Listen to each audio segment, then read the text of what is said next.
सुना आपने कि किस तरह से अधिकारी कह रहे हैं कि ये जो ब्रिज नहीं गिरा है बल्कि सिर्फ स्लैब गिरा है और स्लैब गिरने को लेकर जो इससे पहले की जो रूटीन प्रक्रिया है चेकिंग करने की, स्लैब को चेक करने की रूटीन प्रक्रिया पूरी की जाती है। लेकिन सवाल जब उनसे पूछा गया कि आखिर जब स्लैब गिरा और जब चेकिंग हुई थी रूटीन प्रक्रिया के तहत तो आखिर कहाँ चूक हो गई जब आपका ये स्लैब गिर गया, तो उन्होंने यही कहा कि आखिर यही सवाल है कि आखिर जिसने भी स्लैब को चेक करने की प्रक्रिया की थी उसने क्यों गलती की है, उसने क्यों नहीं बताया कि यह हादसे का शिकार हो सकता है। तो इसको लेकर अब जांच पड़ताल की जाएगी और जो भी इसके लिए जिम्मेदार होंगे उस पर कार्रवाई की जाएगी। लेकिन अभी भी ये कहा जा रहा है कि अभी इंजीनियर यहाँ पर पहुंचेंगे, वो चेक करेंगे कि क्या सीढ़ियों को बनाने का काम किया जाए कि वो इतना बोझ रोजाना यात्रियों का ढो सकती है या फिर इस हालत में है कि अब इनको तोड़कर नए सिरे से इन सीढ़ियों को बनाया जाए। तो फिलहाल अभी ये साफ नहीं हो पाया है और अभी भी ये सीढ़ियां बनाई जाएंगी या नहीं बनाई जाएंगी ये जांच का विषय है। लेकिन उन्होंने ये कहा है कि जो स्लैब गिरा है सिर्फ इसको बनाकर खाना पूर्ति अगर कहें तो ये भी पूरी कर ली जाएगी। और अधिकारियों ने एक तरह से जो गोलमोल जवाब है वो भी यहाँ पर देने की कोशिश की गई है, क्योंकि ललित आपने सुना कि किस तरह से जो अधिकारी हैं वो कैमरे पर बोलते हुए नजर आए हैं। ललित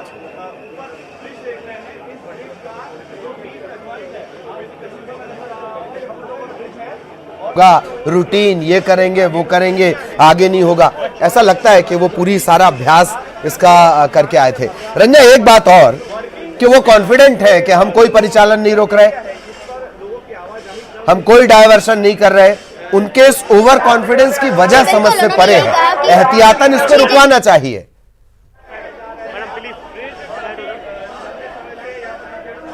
जी बिल्कुल, आपने बातों में ही सुना कि किस तरह से अधिकारी ये कह रहे हैं कि ये सीढ़ियां नहीं गिरी है, सिर्फ स्लैब गिरा है और स्लैब गिरना कोई बहुत बड़ी प्रक्रिया नहीं है और हमारे हर बार का जो रूटीन चेकअप है वो होता रहता है और किसी भी तरह की ट्रेन को नहीं रोका गया है, आवाजाही नहीं रोकी गई है। बस प्लेटफॉर्म नंबर 3 पर जितने भी लोग आते हैं उनको किसी और प्लेटफॉर्म से जाने की प्रक्रिया शुरू कर दी गई है। यानी आप साफ देख सकते हैं कि ये कहा गया है कि रूटीन प्रक्रिया में जो गड़बड़ी की गई है अब उन अधिकारियों से जो चेकिंग करने के लिए लोग जाते हैं उनसे पूछताछ की जाएगी कि आखिर आपको ये क्यों नहीं दिखा। और जहां तक इस सीढ़ियों की दुरुस्त करने की बात कही है तो उससे भी अभी इन्होंने इनकार कर दिया और यही कहा है कि पहले इंजीनियर यहां पर पहुंचेंगे, वो निरीक्षण करेंगे कि आखिर सीढ़ियों को बनाया जाए, यानी पूरे ब्रिज को नए सिरे से बनाया जाए या नहीं बनाया जाए, या फिर ये जो इतना स्लैब है इसी को फिर से नए तरीके से ढाल दिया जाए और लोगों की आवाजाही जल्द से जल्द शुरू कर दी जाए। यानी फिर से एक नए हादसे का इंतजार रेलवे प्रशासन को है। ललित, वाकई यही सबसे बड़ा सवाल है कि क्या एक और हादसे का इंतजार यहां पर किया जा रहा है। एक बड़े अचरज की बात है, 150 साल पुराने स्ट्रक्चर को इसकी जांच करवाई जा रही है और डेफिनेटली जो भी दोषी होगा उस पर सख्त प्रारंभिक जिम्मेदारी किसी की नहीं, अभी प्रारंभिक जिम्मेदारी किसी की। कोई निलंबन सस्पेंशन जैसी प्रक्रिया? जी ललित,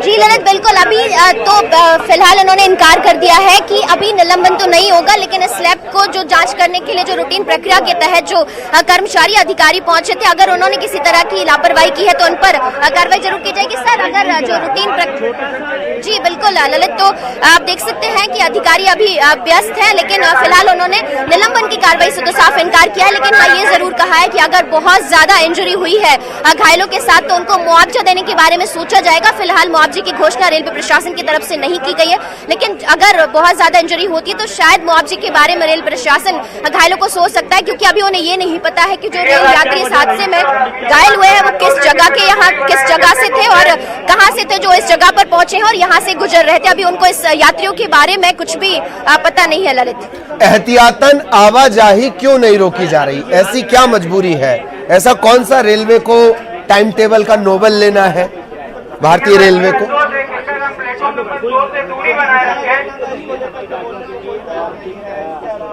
चलिए, और रंजना कोशिश कर रही हैं कि उनसे सवाल जवाब का सिलसिला हो जाए।